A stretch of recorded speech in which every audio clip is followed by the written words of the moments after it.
Today is July 9th, 2016. Okay, so we can start. We do 3 times the homage to the Buddha. Namo tassa bhagavato arahato samma sambuddhassa. Namo tassa bhagavato arahato samma sambuddhassa. Namo tassa bhagavato arahato samma sambuddhassa. Okay, good morning, everybody.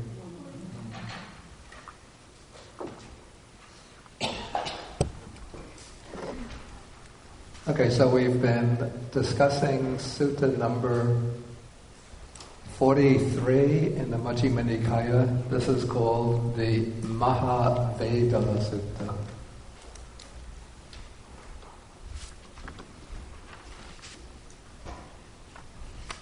So this is the great, the title is translated, the greater series of questions and answers.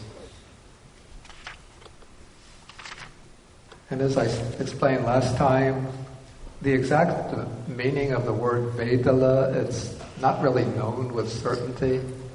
But if we look at this sutta and the following sutta, number 44, the Jhāna Sutta, we could see that both suttas take the form of a series of questions and answers.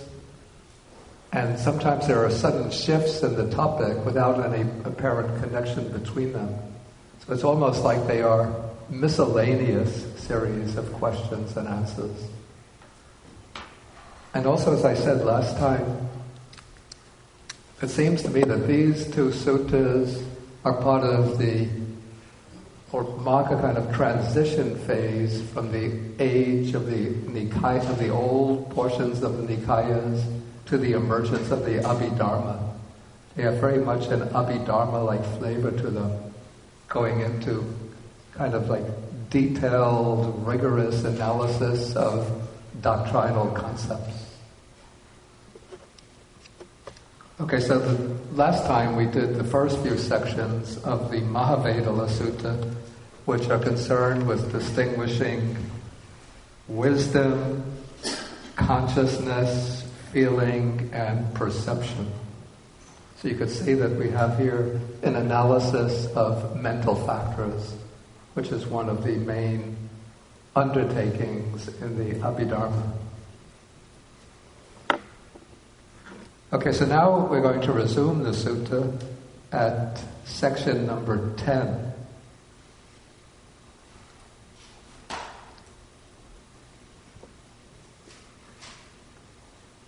Okay, and this is the dialogue is between the Venerable Mahākotita, the monk named Mahākotita, and the Venerable Sāriputta. And it's Mahākotita who is asking the questions, and Sāriputta who is answering the questions. Okay, so Mahākotita says to the Venerable Sāriputta, what can be known by purified mind consciousness released from the 5 faculties? Okay, so as you know, from previous discussions, there are 6 faculties. There are the 5 physical sense faculties: eye, ear, nose, tongue, body. And then there is the mind faculty, or mind base. And then arising on the basis of each of these sense faculties, there's a corresponding type of consciousness. Eye consciousness, ear consciousness, nose, tongue, body consciousness. Then the mano-vijnana, the mind consciousness. And so now he's asking what can be known by the purified mind consciousness, which is released from or disconnected from the 5 faculties. Now there's many things that can be known by mind consciousness apart from the 5 sense faculties. For example, the square root of 25. To determine the square root of 25, we don't lay out 25 apples and then how do you get the square root of 25 apples? You figure it out mentally before you divide the apples up. And so that can be known, I would say that can be known by the mind consciousness apart from the 5 sense faculties. But here the text says specifically what can be known by the purified mind consciousness. So this would have to be understood as a mind consciousness which has been purified through a process of mental training, especially training in the practice of samadhi or concentration. And according to the commentary, sometimes I don't agree with the commentaries, and this is one of those places, it says that what is meant by the purified mind consciousness is the consciousness in the consciousness of the 4th jhānic attainment.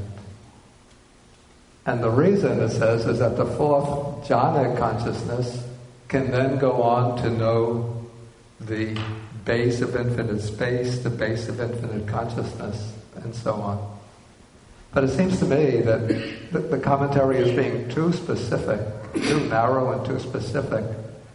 So I would take this in a broader sense. When the mind consciousness is purified by being detached from grosser sense objects, and even from the subtle forms that are perceived in the jhana, what can be known by that purified mind consciousness of samadhi?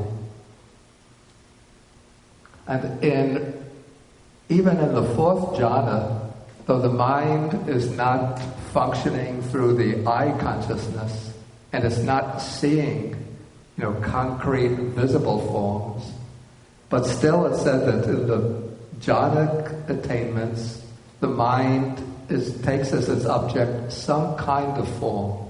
It's not an outer form, but it's an inwardly visualized form, like taking the form of a bright light, a sphere of light, a colored sphere. So in a way, that's not a completely purified mind consciousness, because it's still related to some kind of form, even though it's not a visible form seen through the eyes. But when one passes from the 4th jhana to the formless meditative attainments, then one casts away, or one leaves behind, even that subtle, inwardly visualized form. That's the object of the jhana consciousness. And so the answer is given that by the purified mind consciousness released from the 5 faculties, the base of infinite space can be known thus. Space is infinite. The base of infinite consciousness can be known thus. Consciousness is infinite. And the base of nothingness can be known thus. There is nothing.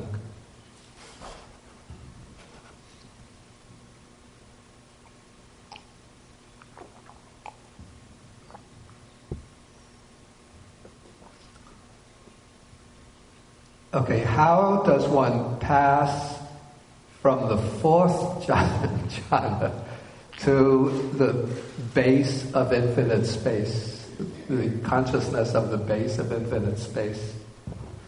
Okay, this is the way it's explained in text, the meditation manuals like the Visuddhimagga.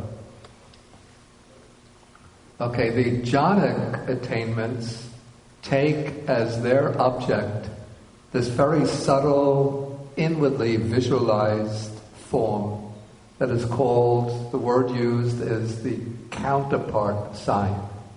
In Pali it's called the Patibhaga Nimitta. So it's a kind of inwardly visualized form.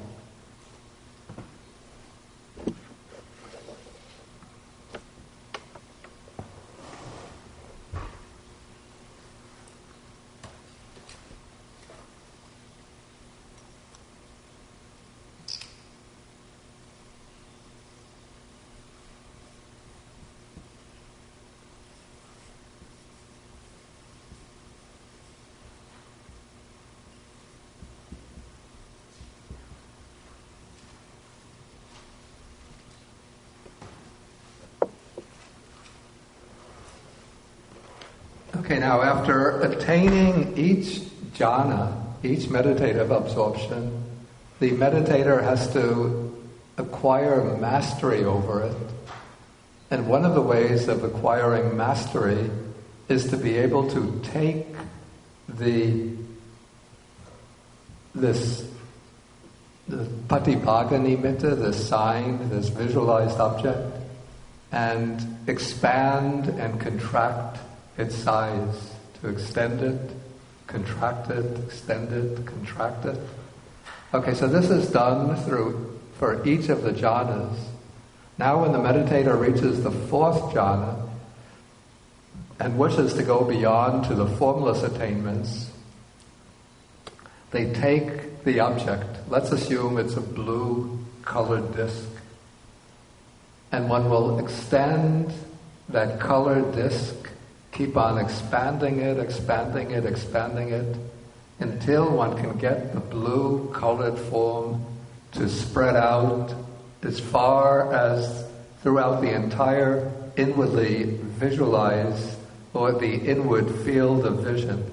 So the inward field of vision is completely covered over by this blue form. And so it seems as though the blue of the sign, of the nimitta, is covering all of space. Okay, now to pass further, what the meditator has to do is to drop the blue form, to sort of peel it away. It's like when you have, is it called a decal? The kind of thing you put on the back window of the car to show who you're voting for or what cause you support. When you get it in the mail, it has this plastic covering, and then you peel away that plastic covering, and then the gluey surface is exposed, and you put it on the window. And so what one does is mentally one peels away that blue form, which is covering all of space. And when the blue form is completely peeled away, what is left? No, something is left. What?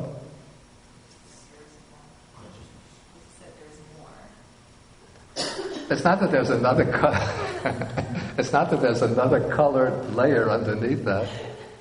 The blue form is covering all of space. You pull it away, what is left? Exactly. The space is still there.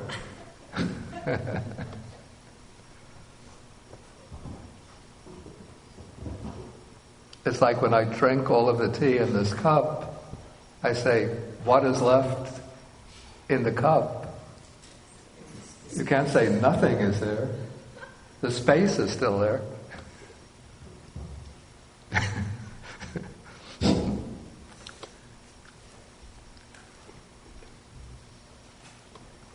Okay, so when one pulls away that subtle form, what is left is infinite space. And with that, the consciousness is then moved from the fourth jhana to the base of infinite space. And that is the object, the infinite space is the object of the consciousness of the base of infinite space. Okay, then to go one stage further, to go from the base of infinite space to the base of infinite consciousness. Again, this is according to the explanation of the Visuddhimagga. The meditator then focuses, okay, now we have infinite space, and the mind is now focused on or contemplating or aware of infinite space. But now, what the meditator can do, after mastering the base of infinite space, the meditator turns the beam of attention back from the infinite space to the consciousness that was aware of infinite space. Because when one is aware of infinite space, one is aware of it with consciousness. And so instead of letting the attention focus on this kind of outer object, infinite space, one bends the beam of awareness back on itself to be aware of consciousness that was aware of infinite space. And since consciousness was aware of infinite space, that means that the consciousness was infinite. And so one becomes aware of what is called the infinity of consciousness. And so that meditative attainment is called the attainment of the base of infinite consciousness.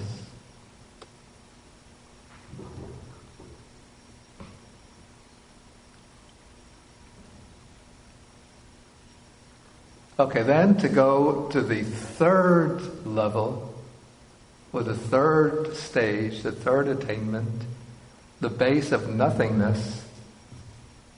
Again, according to the explanation of Visuddhimagga, what the meditator does is to focus upon, instead of focusing upon the awareness aspect of consciousness, what the meditator focuses upon is the aspect in that infinite consciousness of there being no obstruction, no impediment, of that consciousness being able to pervade everything without any obstruction or impediment.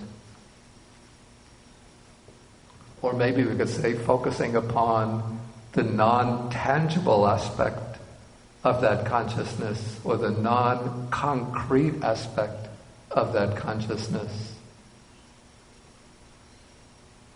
And that is what is meant by nothingness, which doesn't really mean, the word nothingness is a little bit misleading in that it suggests complete nothingness. But it's not that there's absolutely nothing, but it's focusing upon what I call the unobstructed nature, or the unimpeded nature, or the non-concrete nature of that infinite consciousness. And then when the meditator brings that unobstructed, unimpeded, or non-concrete aspect of infinite consciousness into focus, and then fully absorbs the mind into the non-obstructedness or unimpededness rather than the aspect of awareness, that becomes the attainment of the base of nothingness, what is called the base of nothingness. And these three attainments, maybe the description of them sounds very lofty, very exalted, very mystical, but I have to emphasize that for Buddhism, these are not attainments achieved through wisdom. These are not the higher realizations of the Buddha Dharma, but these are simply stages of meditative absorption, or we could say stages in the unification of the mind. Technically, they are all mundane achievements, worldly achievements.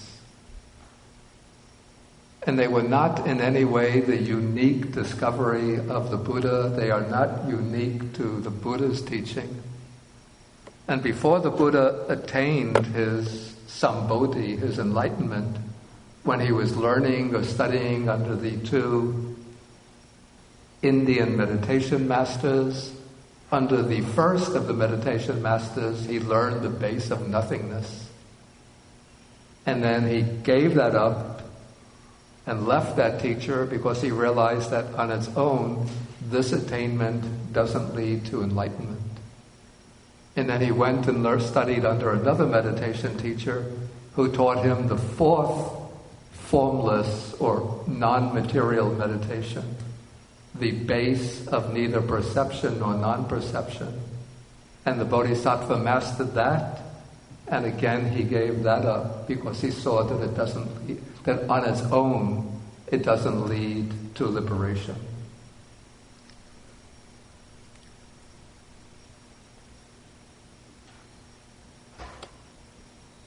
Okay, now if you notice, this answer that Sāriputta gives mentions only 3 out of the 4 formless meditations. It doesn't mention the base of neither perception nor non-perception. Does anybody know why that is the case?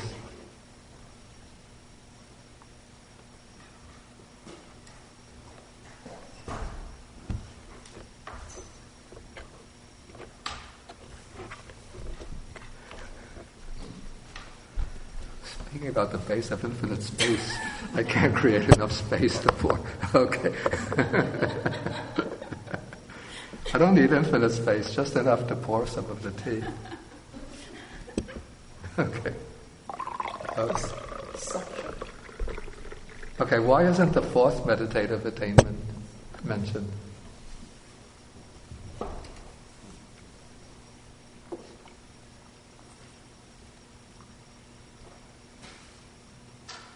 Because it's too delicate. Right, exactly. It can be known, of course, but it's said to be too subtle, or too, use the word delicate, or maybe subtle or refined to be known analytically, and to be used as a base for developing insight, wisdom. You see, in the Buddha's method of training, of mental training, the Buddha, he didn't completely reject the formless meditative attainments because he saw that they could be useful. It's just that on their own, they're insufficient. But what he did is to show that one could take these meditative attainments and then use them first as a platform for strengthening the power of samadhi or concentration. But then one could also use them as objects to investigate with wisdom. And one investigates them by wisdom by turning the attention to them and seeing that each of these attainments is actually a mental quality, conglomerate of mental factors, an amalgamation of mental factors, and one dissects or analyzes those mental attainments into their constituent factors. For example, one discerns what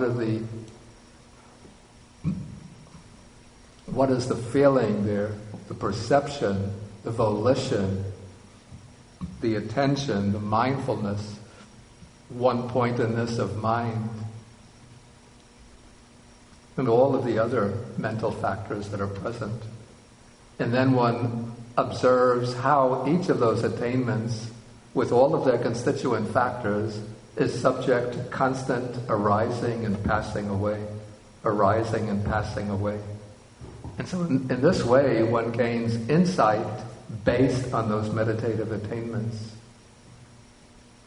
But this can be done on the basis of the first 3 formless meditations.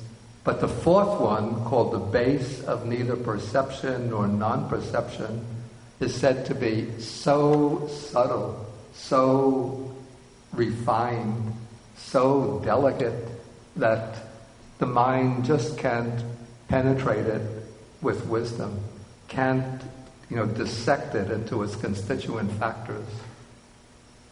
But it's said that only a fully enlightened Buddha can do that. But even a disciple like Sāriputta, who is the foremost in wisdom, even he could not do that.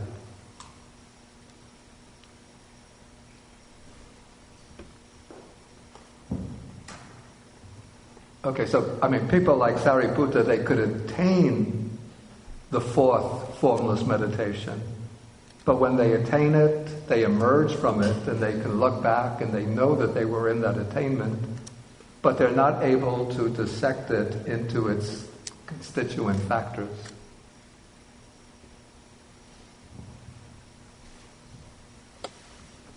I think this is the reason why the next question is brought up.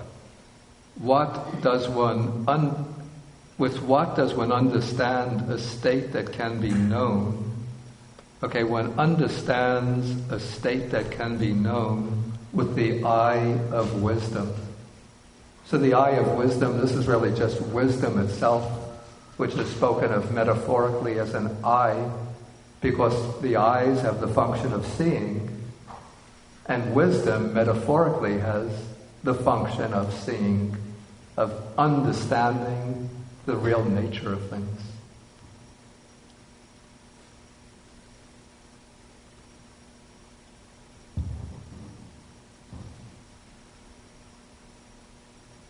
Okay, so with this question, the questionnaire is the series of questions is moved from the sphere of pure samadhi. Now it's shifted over to the sphere of insight or wisdom.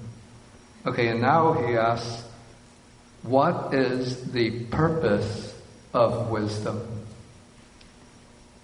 And then Sāriputta answers, the purpose of wisdom is direct knowledge. The purpose is full understanding. The purpose is abandoning. Excuse me? Abandoning. Yeah, I'll explain it. I'll write first the Pali and then explain.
Okay, we have these three terms which constitute a kind of sequence. We came across these terms, if they look familiar, it could be because we saw them fairly recently when we looked at, I think it was the second part of the second talk on the Mula Pariyaya Sutta, Sutta number 1. So it seems that these terms, that they constitute a particular sequence in that abhinya, which is translated direct knowledge, this, the way the word is used in the suttas, is the knowledge that is acquired by all the noble disciples when they make the initial breakthrough to the truth of the Dhamma. So already abhinya is achieved even by the trainee, by the one who has reached the stage of stream enterer and is striving or cultivating the path in order to reach the final goal of the path, to reach arahatship. And so the way abhinya is used in the suttas, it would indicate the direct knowledge of the Four Noble Truths.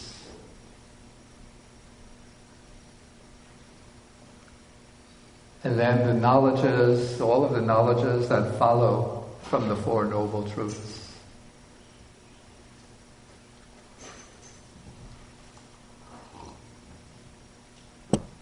As I explained when we were discussing the Mula Pariyaya Sutta, this part, nya, you see it's the same in the two words. It's from the verbal roots. Nya, or Sanskrit, nya, which gives us the verb jhānati. One knows. And so, abhinya is a knowing, and then the prefix abhi can suggest a higher kind of knowing or a direct knowing. Or abhinya, the prefix abhinya suggests superiority and directness. Okay, and so abhinya is direct knowledge. And so the disciple, even at the stage of stream entry, directly knows the truth of suffering, directly knows the truth of its origin, its cessation, and the path to its cessation. Also, we could say the stream enterer directly knows, directly understands each of the factors of dependent origination. For example, understands old age and death, understands its origin, its cessation, and the way to its cessation. Okay, now the next word, parinya, also is based on the same verbal root, but it has a different prefix, pari. Pari suggests fullness, completeness. So that's why we translate parinya as full understanding. So first one gets abhinya, this direct knowledge or superior knowledge, then one cultivates it, and as one cultivates abhinya, then the knowledge, the understanding becomes deeper, clearer, and fuller, until when it reaches its culmination, then it becomes parinya, full knowledge, full understanding. So this is what is achieved by the Arahant. And so when the Buddha was under the Bodhi tree, at the first stage of his enlightenment, when he first came to see the Four Noble Truths, then he realized with regard to the first Noble Truth, that this Noble Truth of suffering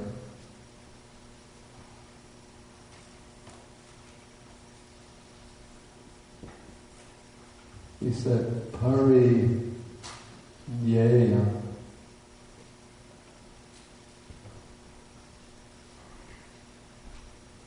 That means this noble truth of suffering should be fully understood. But then, as he continued to cultivate under the Bodhi tree, to pursue, his awakening knowledge, to pursue it to its completeness, at the end, then he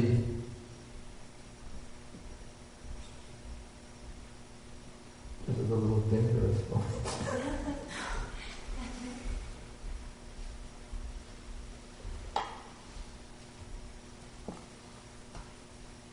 Let's do it this way.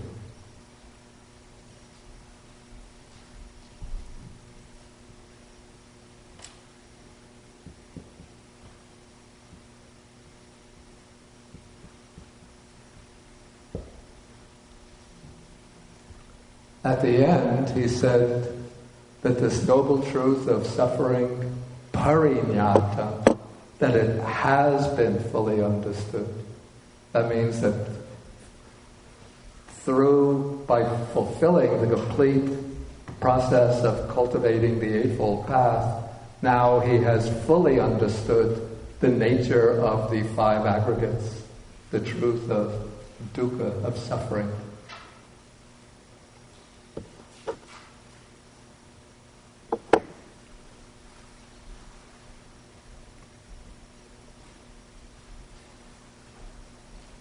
Okay, so one cultivates panya, or wisdom, in order first to reach abhinya, this direct knowledge, direct understanding. And then one continues to cultivate panya, wisdom, in order to reach full understanding. Then the third purpose mentioned here is abandoning, that is pahana. And what does the abandoning mean here? Abandoning of what?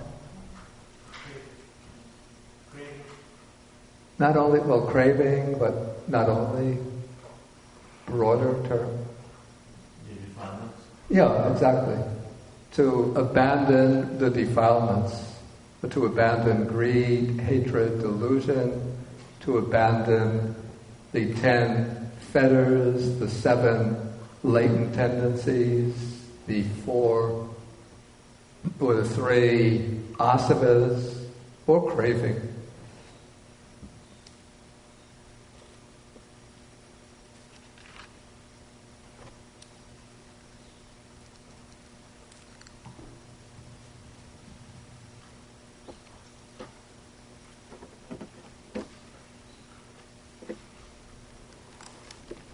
Okay, we'll go through the next section and I'll ask whether there's any questions. Okay, now Mahākotita asks, how many conditions are there for the arising of right view? It might seem that this question is disconnected from the previous ones, but actually what is called panya, or wisdom, is technically, it can be explained as right view. We can take right view to be the initial form of wisdom, of panya. But I think, according to the commentaries, what is meant here by the arising of right view is the arising of the world-transcending right view, or the supramundane right view. This is the right view of the liberating Noble Eightfold Path, the world-transcending Noble Eightfold Path.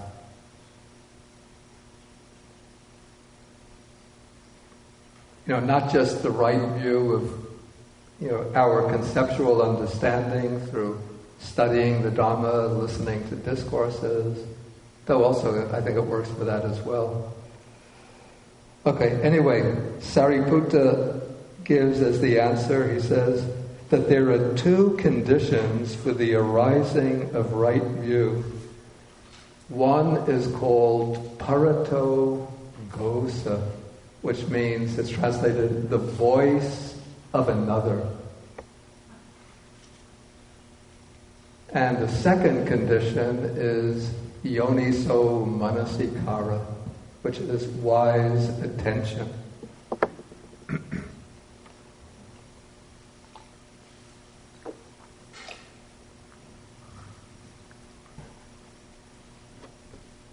And it's said that these 2 conditions hold for everybody except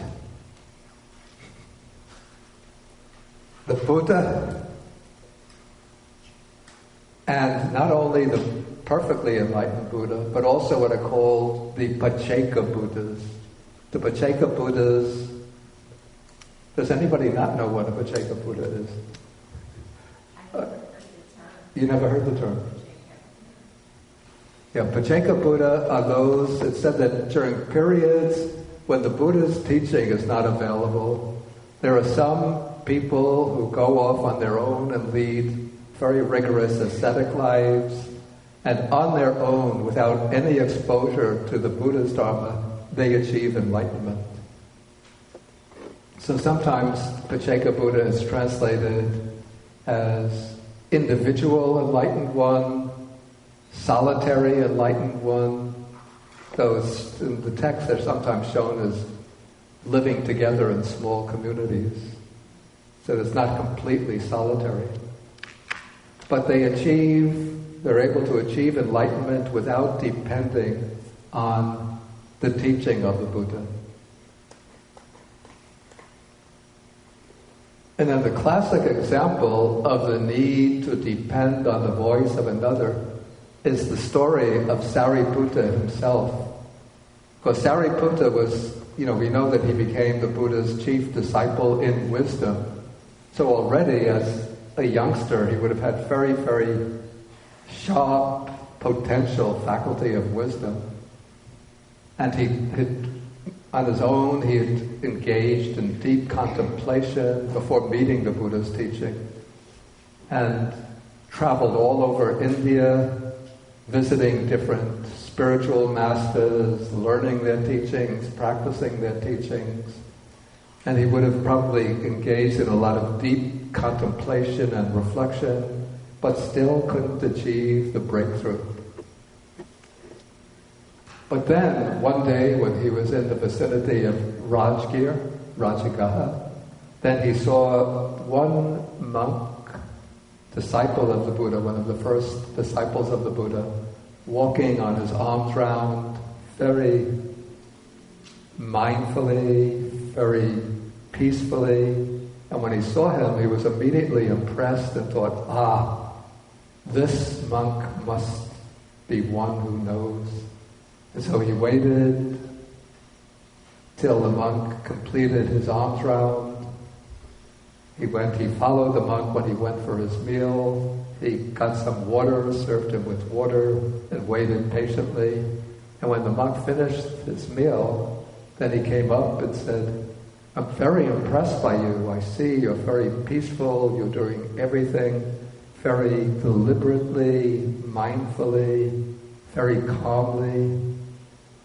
Who is your teacher and what is the teaching that you're following? Okay, and then this monk, whose name was Assaji, said, my teacher is the sage from the Sakyan clan. We call the enlightened one the Buddha. And then Sāriputta said, well, tell me his teaching. And the monk, who was very modest, he was not a very eloquent speaker, so he said, so he was an arahat already, but he said, I've just recently become a monk under the Buddha. I'm not really very eloquent. I can't explain in great detail. I'm just a simple monk. But Sāriputta said, doesn't matter how much you can explain, just tell me the essence. It's only the essence that I want. And then Assaji recited to him just a 4-line stanza. Whatever phenomena there are that originate from a cause, the Tathagata, that's the Buddha, explains the cause, and also that which is their cessation. That is what the great ascetic teaches. And then as soon as Sāriputta heard these 4 lines, he immediately achieved stream entry. Now I just recited the 4 lines.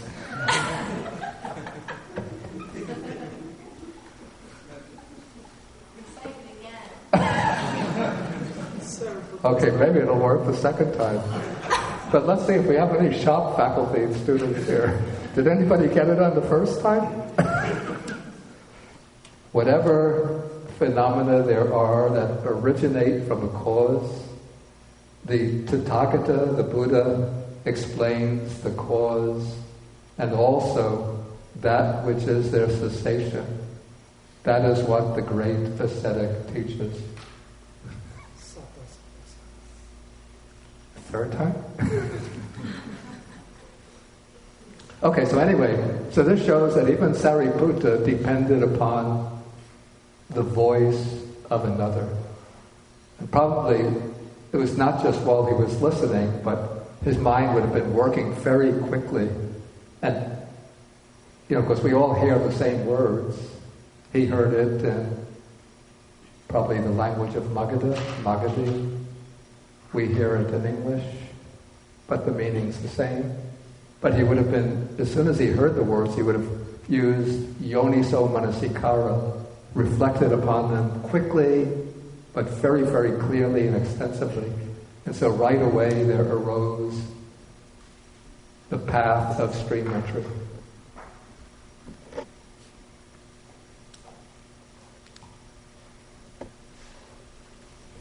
Okay, so we have these two conditions for the arising of right view. And so the way it normally works is that we hear what's called the voice of another. It can be the teaching from another. Nowadays, if we read in books, it's similar to getting the voice of another. And then when we listen, then in order to gain right view, one has to reflect wisely on what one has heard. Just listening is not enough. Just memorizing what one has heard is not enough. Because right view is like a personal achievement. It's not just something that one can acquire by rote from others.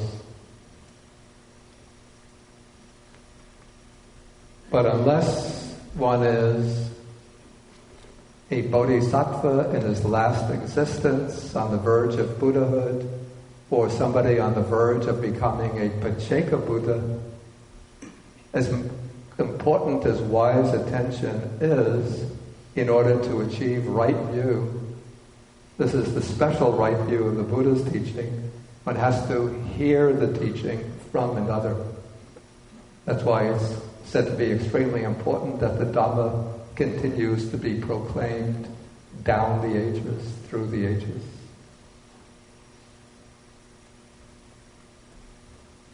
Okay, now we come to another question. By how many factors is right view assisted when... This is translated very literally, so it's a little awkward. First I'll read it and then I'll reformulate it.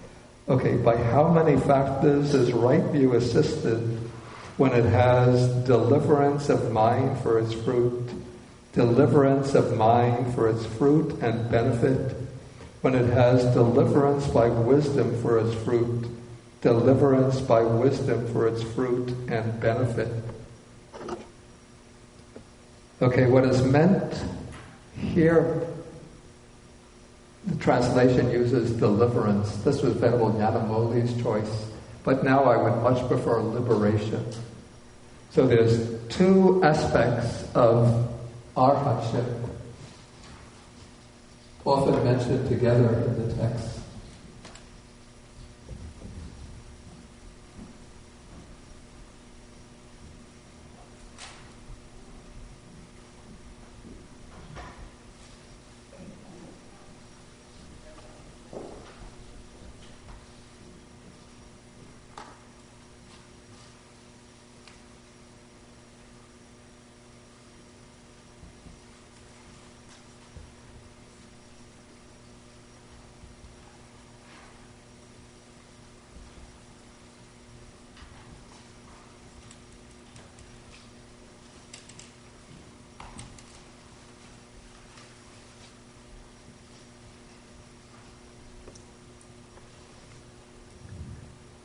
Yeah, there are many kinds of liberation of mind. When we have liberation of mind mentioned, it doesn't necessarily mean full liberation or final liberation. Liberation of mind could represent just a temporary attainment, like a state of meditative absorption, a samadhi. But to indicate that this is final liberation, the ultimate liberation, the two terms are joined, liberation of mind and liberation by wisdom. There are two ways of describing one. When they're joined together, The two terms are describing one state or one attainment, which is the attainment of arhat.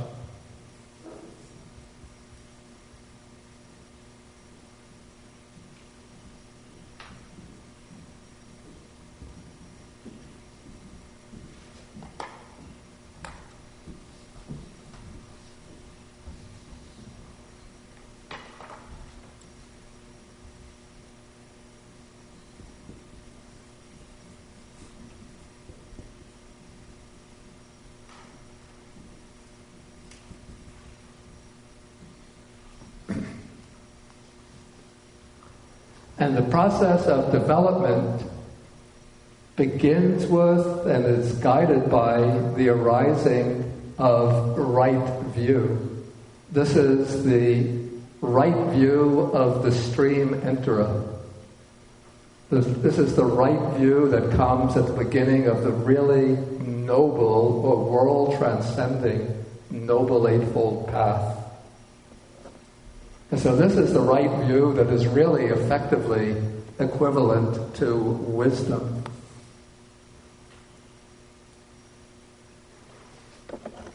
And now he's asking,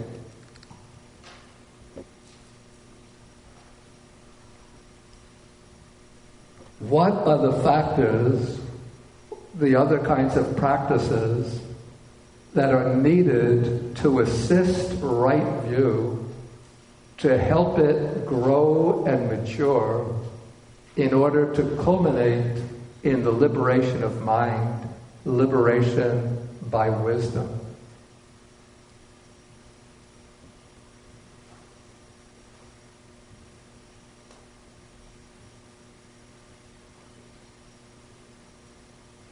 Okay, then Sāriputta answers,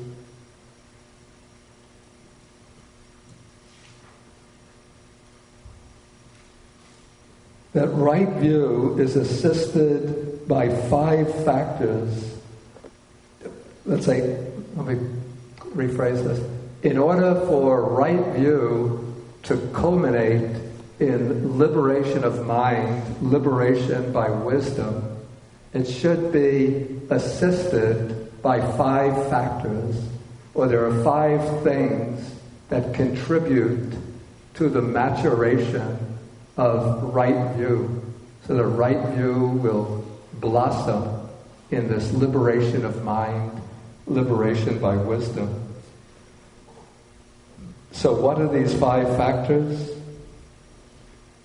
So he mentions virtue or good conduct, wholesome conduct. Then learning or hearing, this is hearing the Dhamma. Because even though, say, a stream enterer has the right view, so technically he doesn't really have to listen to the Dhamma anymore because he has the essential insight into the truth of the teaching. But in order to expedite the development of wisdom, listening to the Dhamma can contribute to that speeding up the process of maturation. Okay, then discussion, which means discussion of the Dhamma, because there can still be points which are a little obscure, unclear, and so discussion can help to facilitate the development of right view. And then the 2 essential factors are serenity and insight. So serenity is concentration, the calming down of the mind, the unification of the mind. And so the unification of the mind is what facilitates the development of insight. And then there is insight, which would be the practice of insight meditation. So these 2 kinds of meditation, serenity meditation and insight meditation, both contribute in their different ways to the maturation of right view, so that will culminate in that liberation of mind, liberation by wisdom.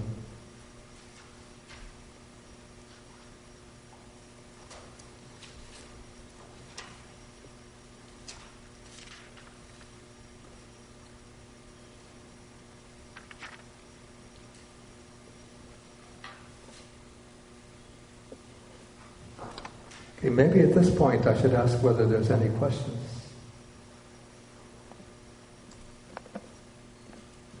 The thing about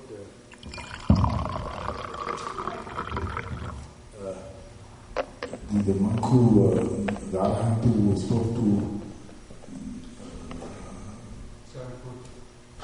Sāriputta, I still didn't understand that. He got enlightened in just those four stanzas. Sāriputta did, yeah. Is it similar in meaning to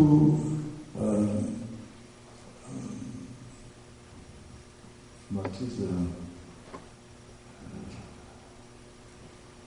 similar in meaning to anicca sankhara upadavaya dhammino? Is it the same thing? Anicca sankhara upadavaya dhammino upadicca nirujjanti. It's somewhat similar. Similar. It's similar. That I understand. Yeah. But this thing that as we said... but it's actually maybe the difference is that anicca bhatta sankharo padavaya dhammino.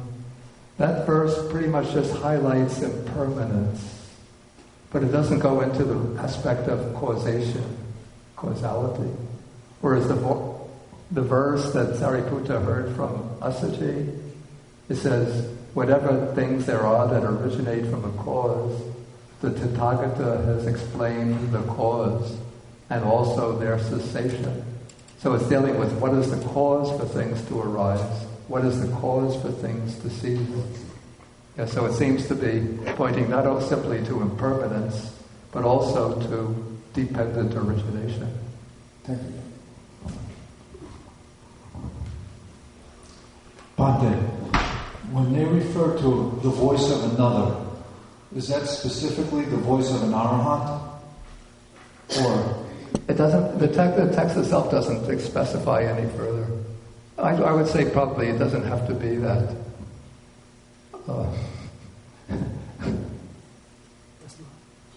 I'm just trying to think whether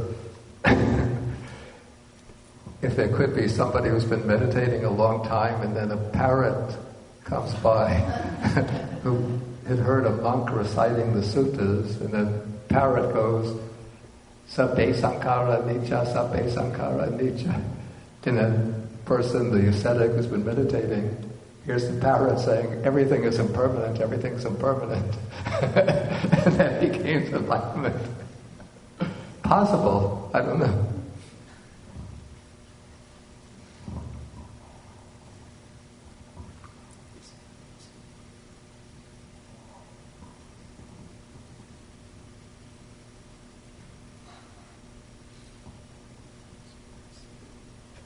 Any questions?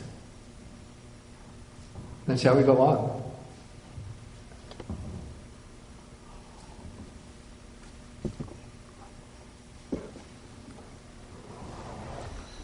Okay, so now we come to the next section. Again, it seems as though there's a shift in the topic.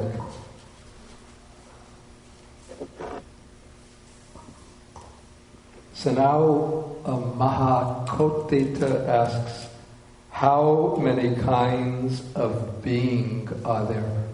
Again, I don't like the use of being for bhava. I prefer existence, since existence can suggest something more concrete.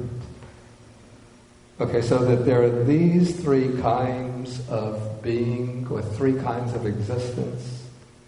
What are the three? Sense sphere existence, fine material existence, and immaterial existence.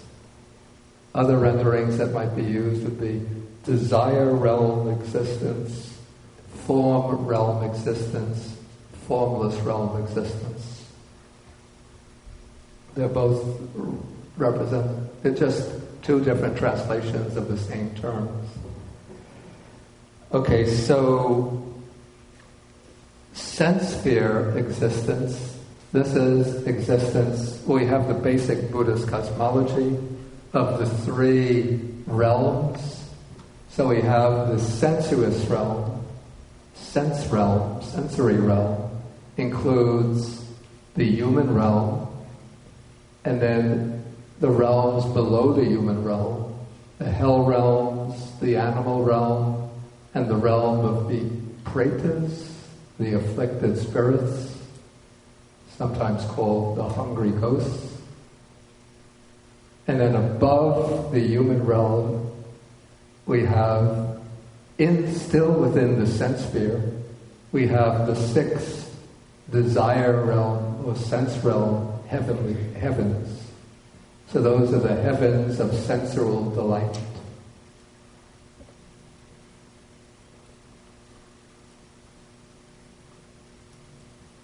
And then we have the fine material or form realm.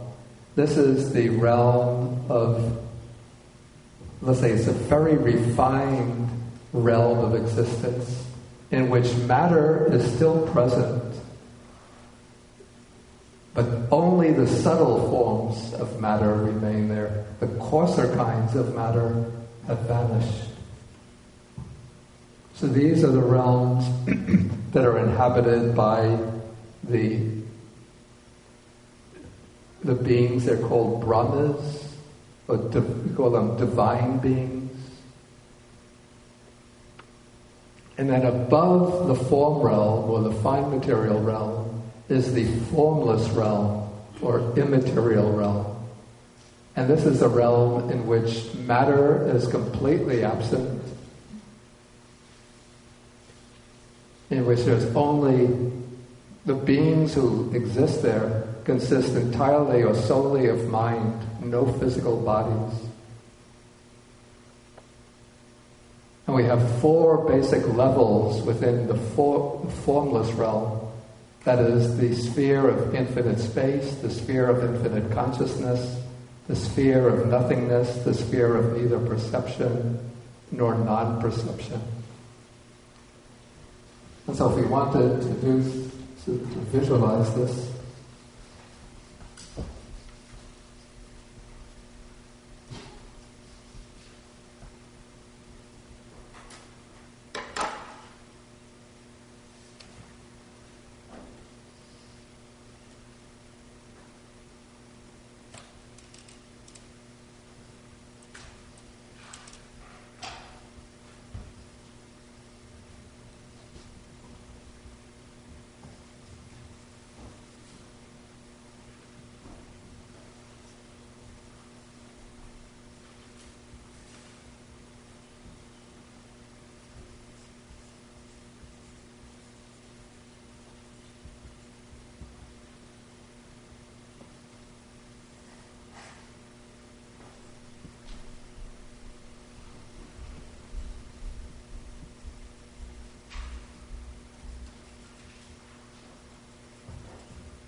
okay, so we have the sensory realm, the sense sphere realm, in which we can just divide it broadly into the bad destinations, which is the hells, the animal realm, the realm of the pretas, the good destinations, which is the human realm, and the sense sphere heavens.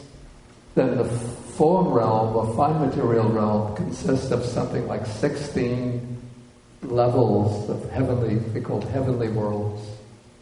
Then above the form realm is the formless realm, which consists of the four formless spheres of existence. And existence into each of these realms comes about through its own appropriate karma.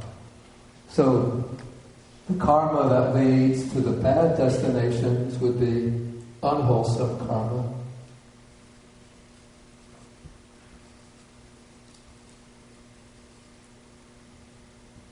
To the good destination would be limited type of wholesome karma. To the form realm, it would be the jhanas.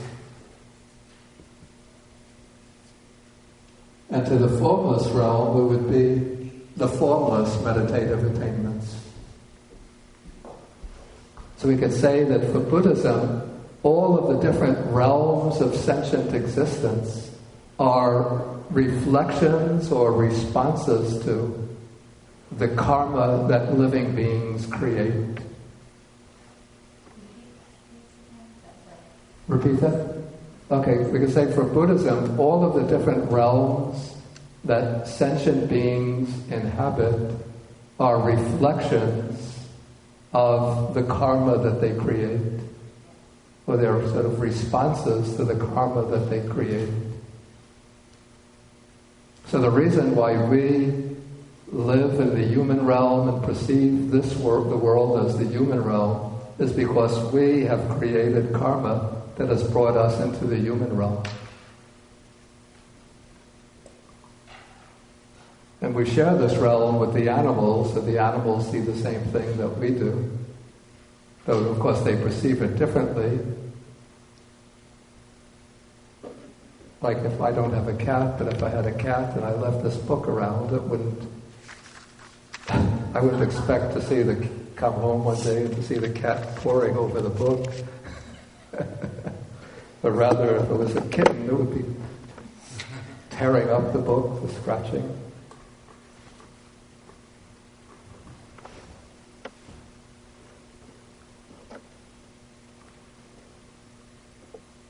And then if we were to do like really wholesome, very strong wholesome karma, then when we pass away, then the world that would manifest to us might be one of the heavenly worlds.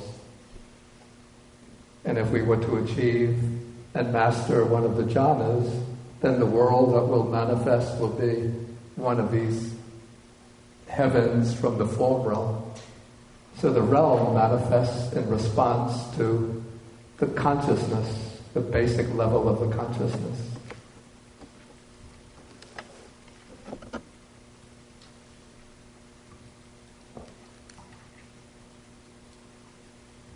Okay, now, so those are the three realms of existence. And then Mahākotita asks, how is renewal of being in the future generated? In other words, what is it that produces new existence into any of these three realms of existence?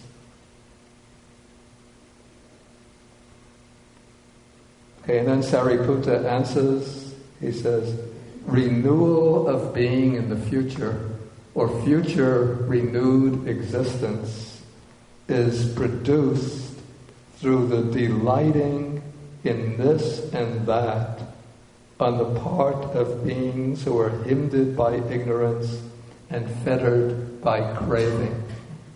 Okay, so what this statement is saying, sort of when we break it down, is that what underlies this entire process of karma producing new existence into any of the three realms is ignorance,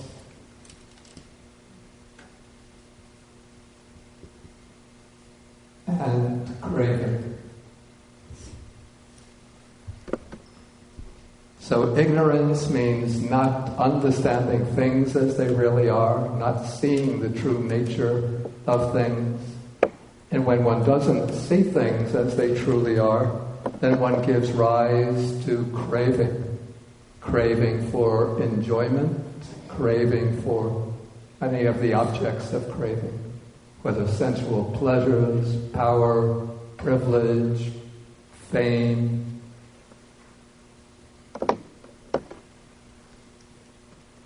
And then through that craving, one goes on delighting in one thing or another, or seeking delight in one thing or another. And that craving will continue based on this physical body as long as one lives. But when one dies, as long as there's ignorance there, one hasn't understood the nature of things. And this craving is still present when one dies. But the physical body can't support that craving anymore. But there's still the craving for more enjoyment, to delight in this and that. So what happens? It's not the case that when the body dies, everything comes to an end, just nothingness after death. But there's still that desire to go on enjoying this and that. And that desire, that craving, will bring about the creation of a new existence. So it brings into being, let's say the craving drives the stream of consciousness into a new mode of existence. And the new mode of existence that the stream of consciousness acquires will be determined by the karmic dispositions that one has created through one's actions in this life.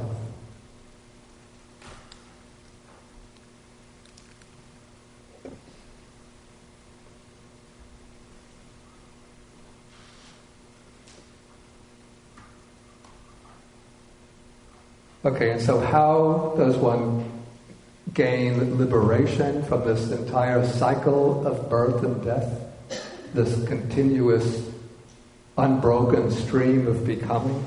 That is what is asked by the next question. Okay, so how is renewal of existence in the future not generated? And then the answer is given with the fading away of ignorance, with the arising of true knowledge, with the cessation of craving, then there is no generation of new existence in the future. So in other words, the key sort of to stop the process of interminable, endless becoming is to generate, to give rise to true knowledge, to profound understanding of the nature of things. And when this knowledge arises, then it abandons or eradicates the defilements, and it causes craving to fall away. And then with the falling away of craving, the cessation of craving, then there is no delighting in this and that. And when there's no delighting in this and that, then the process of becoming comes to an end.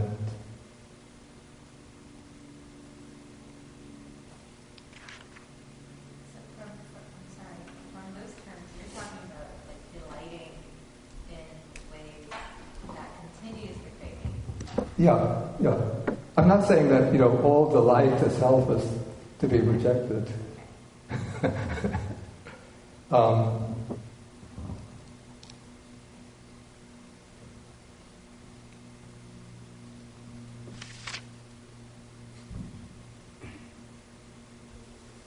Okay, any questions?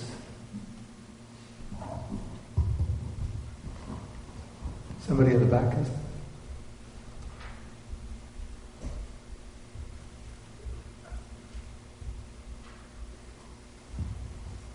Oh, I see, I thought that Sandy was in the back. It's very simple one, Bhante. We refer to sentient beings. That would be once in the sense realm. Once what? One's in the beings in the sense realm. Yeah. Sentient beings. No, sentient beings are in all three realms. So all these people come. Yeah. Sentient means conscious. Okay. So not only the ones in the... Not only the ones in the sense sphere. Thank you. Even the Formless realm. Even the beings in the formless realm, so they don't have physical bodies, they just have consciousness or mind, but they are considered sentient beings. I have a small question. Who's asking? Oh, you are. So this is a question that many people ask me, so I also would like to know what you think about it.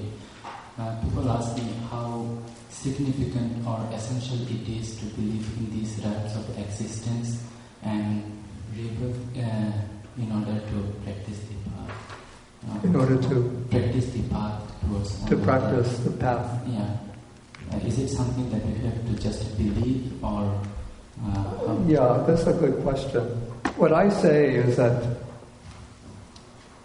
Buddhism is not a system that requires dogmatic beliefs where you say, you have to believe this, you have to believe that. And one could undertake the practices if one finds the teaching to be beneficial to oneself, beneficial to others. One can undertake the practices and benefit from them. So if one wants just to keep one's practice of Buddhism at that level, that's all right. I wouldn't condemn anybody who takes that approach. But what I would say is that if one then takes the position that this is real Buddhism, that is something entirely visible here and now, and has nothing to do with other realms of existence, other lives, then I would say that one is developing a rather short-sighted perspective on the Dhamma. That there are many things that the Buddha himself would have known through direct knowledge, through direct insight, and that the great disciples knew through direct insight, and even great meditation masters today know through the direct insight, including the existence of other realms and the operation of the law of karma. And this is what provides what I would call the deeper and wider background to the practice of the teaching. So if one wants to practice just with the view in mind of the benefits that come from the present life, then I say just put the teachings one can't accept to the side and focus on what one can accept. But also, if one really wants to get the full comprehensive understanding of how the teaching works and what its original aim is and what its ultimate aim is, then one should take account of these other teachings. And I maybe some of my regular students are tired of this simile, but I use this example of, especially with the younger people who have the electronic equipment, they're sitting there checking their emails coming, maybe they're getting emails coming from Taiwan or from Malaysia, India, sitting in this room in New York State, saying, but I don't believe that ancient Indian mythology about karma and rebirth. But here they're checking on their mobile devices, emails coming from the other side of the world with no wires attached to their devices. The messages are just coming through the air into their little devices. Maybe they have a storage capacity of maybe millions of emails stored up in their little device. And yet they're skeptical about teachings of other realms of existence and the law of karma, which is so sensible. So you could just, if somebody expresses doubt, ask them if they're using a mobile device to get their emails.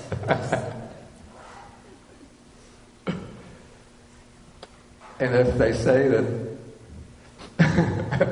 if they're your friends in Bangladesh writing in Bengali,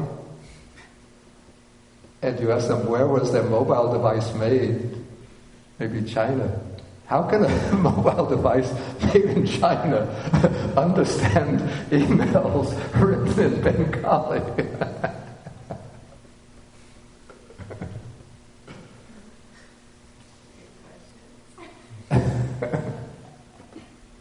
In fact, this is very true, Bhante. Recently someone was telling me about a monk who mentioned about this hungry ghost and whatever, and they're saying this is not Buddhism. I said, no, this is part of Buddhism. The ultimate reality is ultimate reality, when you think of it. Yeah. I mean, of course, going to Nibbana, that may not be as essential to attain Nibbana. But the Dhamma is supposed to be the ultimate reality. So if there are hungry ghosts or other people elsewhere, it's fine. You cannot change it just because other people don't agree with you. Yeah. That's how I feel at least, Yeah. There's some people, especially in the Western world, they only want to accept what science accepts, nothing else. Yeah, well, I mean, one could understand that because one wants to understand what can be verified. But that may not be the ultimate reality in the universe. Yeah. There's somebody named Alan Wallace. Do you know Alan Wallace? He's written, because he started out actually he was a monk in the Tibetan tradition, very knowledgeable. Then he disrobed many years ago, and then he went to university and he did his undergraduate work in quantum physics. And now he's written a lot on the interface between science and Buddhism. And he is a staunch advocate of all of the traditional Buddhist cosmological doctrines. In fact, he goes farther than I can go. I've had some correspondence with him where I'm playing the skeptic and he's defending even the Mount Meru-based cosmology, which I'm arguing against. But some of his books might be helpful to deal with those kinds of questions. Wallace, W-A-L-L-A-C-E.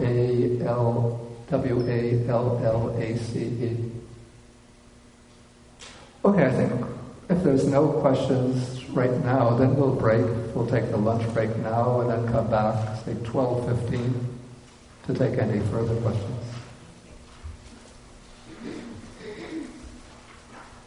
Okay, so we have the sheets for the sharing of the merits, so we're going to share the merits with the devas, the Buddhas or the fear spirits, the Nagas, the dragon spirits, and with all sentient beings.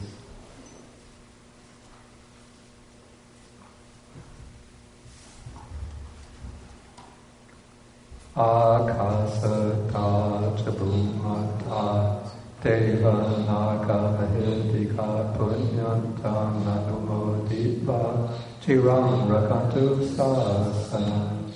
Akasata chabumata deva naga mahidika punyanta nanumodipa chiram rakantu desana. Akasata chabumata Deva naga mahidika punyanta nanumodipa chiram rakantu mam param. Etavata jam heyi sampadam punya sampadam sabbe devanumodantu sabba sampati siddhya. Etavata jam heyi sampadam punya sampadam sabbe bhutanam sabba sampati siddhya. Etavata jam hehi sampadam punya sampadam sabbe sadanam modantu sabba sampati siddhya. Pavakupadaya avichihitato etantare satakayo papanna Rupya rupicha sanya sanyino Tukha pamochantu pusantu nibutim.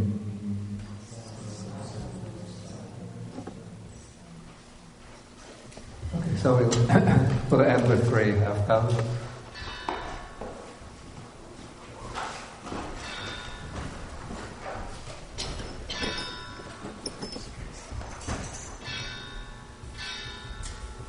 Oh, I should, before we do, let's do this now.